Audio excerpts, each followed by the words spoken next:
oh, this sounds like a fantastic service. Give me the price. Here's what I need to know, X, Y, and Z. Do your due diligence, and we'll go to the next step. Crickets. Just crickets. Oh, so so you were asking for basically come up with a price, but they never did.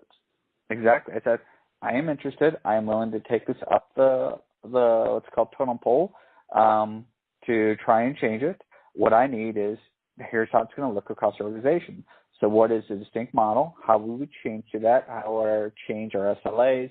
How would it change all the business terms that are currently in the contract? And I'm not saying, hey, we need to pre-negotiate this. I'm saying, give me that, what I like to call now the gap. Where we are today, where we need to go tomorrow, what is the price today versus what is the price tomorrow? And I just get crickets once I push them. Nothing.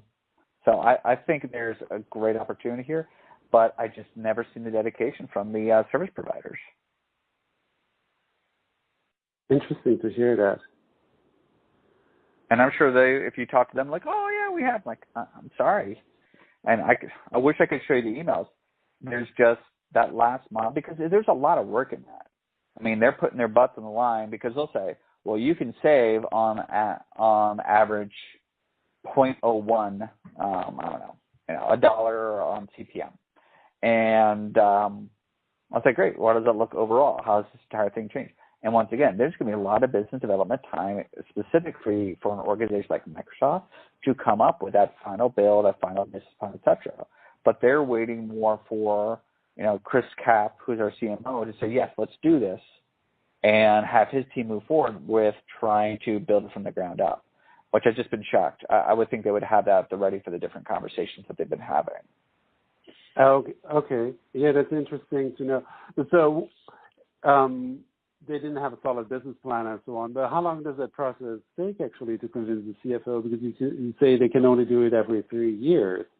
But how long does the process start up front to convince everyone? I sold a business plan that was a $126 million investment on Microsoft, and it took me 3 months to get done. We had our first meeting to I had my own budget in order to go execute it on it, 3 months. Okay. I think that's fairly quick for a large organization. I mean, $126 million is probably not that much for Microsoft, depending what it is. Well, it's marketing. No, I mean, it was a big deal for us even.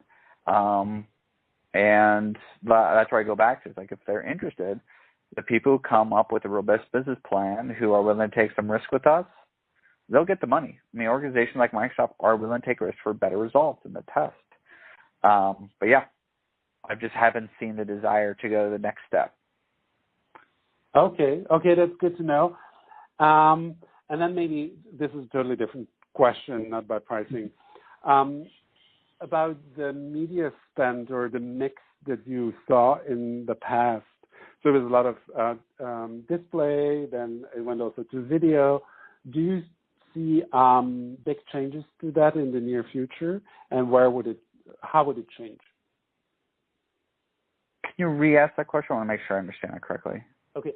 So currently you have a spend of your budget across different media. There's you have display, which contains your desktop, mobile. There is also on video that you spend money on. Will that change in the future, the mix? Will there be new channels? And will these new channels be an add-on, or will they eat away from the other one? So there is a new channel, which is, we're still getting there. So we're trying to figure out what we're going to do. So it's a new model trying to really tackle how do we get people to transition off of the two things. So one, how do we get them to transition off of pirated legacy software? So that means all those unlicensed Windows 7s and sometimes Windows 8 PCs out in the ecosystem that were a product, not a service. How do we get them over to Windows 10? So we want to provide them free software. And the way we would do this is to make it more like a Google-like experience where you can have it for free, but you're going to have ads associated with it. So depending upon what you're looking up, embedded into the operating system, not into the browser, you'll have all these ways for Microsoft to make cash off of that Windows license. And then the second reason that we're looking at